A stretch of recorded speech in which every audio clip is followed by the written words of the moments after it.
It's so easy to buy a commercially made festive card at this time of year, but if you give a card you made by hand, it adds a lovely and thoughtful touch. Joining us now with ideas and tools to create beautiful water-painted cards is artist Gerri Knight. Good morning, Gerri. Hi. Hi, how are you? I'm okay. Okay, you've brought some finished examples, and I have to say they are absolutely beautiful. You're quite the artist. Well, thank you. And it's really easy to be able to do something like this, and you're going to show me how to do it along with you.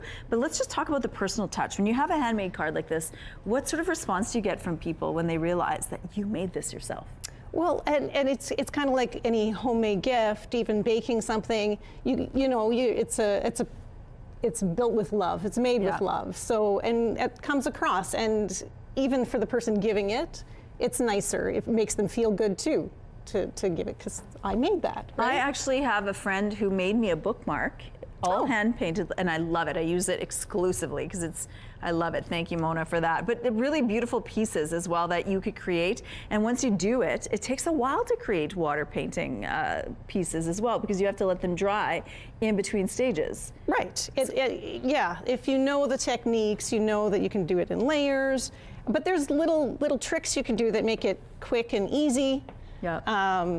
There's a salt trick that I can maybe show you. Okay. What you've done here is you have like these table settings. Mm-hmm. You've taped the what is this? Just regular cardboard? What would you call this paper? It's special watercolor paper that you buy. Okay, and so we're gonna get started. I'm gonna try to make this tree here, as you can see right here. Yeah, there it is. And what is the first thing you want me to know? What tool do I use in this case? Because we've taped this one off, you could tape off your triangle. So you're starting with a basic triangle like that. Oh, I see. So you don't want it to go outside. Because you don't, yes. Okay. And you're going to be using quite wet paint. It's different than acrylic. Acrylic, sits on top of your canvas, whereas watercolor is going to be floating around doing its own thing. So you kind of have to contain it. Do you have to put one on the bottom as well? I sure do. If I can find the end, I will do that. And then any paintbrush, does it have to be a fat one? It doesn't matter. What's the trick? Because you're doing, it's loosey-goosey here. Yes, that's how I live my life. So because of that, you can just pick your colors. Make sure you activate your paint. Okay. With watercolor, it all starts like dry, and so you activate it with water. Okay. Do you take a lot? What do you do? Yep. Okay. Take a bunch, and if you don't have enough water, you just paint in the lines. Just go crazy. Look at that. Let it, dab it, kind of give it a couple of these. And then with the fun thing too, with watercolor is you can mix right on your canvas. So I've got some from the dollar store here. If you want some shiny stuff added. And like I said, you can mix right on here. So if you drop it while it's wet, the colors will, I'm gonna wet it a little right? bit And more. then you've got kind of a messy. Okay. Yeah. So just go for it. Just go for it. And so what got you started down this journey in making things like this?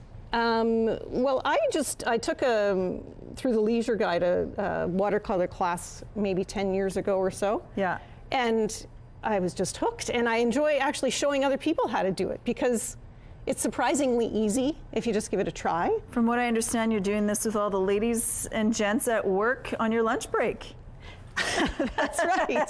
And they're all hooked, and they suggested maybe I come and show people here. We're almost out of time already. What do you want people to know? What do they need to get started? Simple ways to get started with this. You can grab at the dollar store, you can grab a palette already made, or you can go to some place like Michael's. I saw there in the city here, there are people that are classes. I think there's some tomorrow and the next day at a couple of places in town. Just Google it and you can learn how to make your own. They're lovely. Thank you for sharing this with us. It's a great idea on how to create your own cards during the holidays or any time of year, really.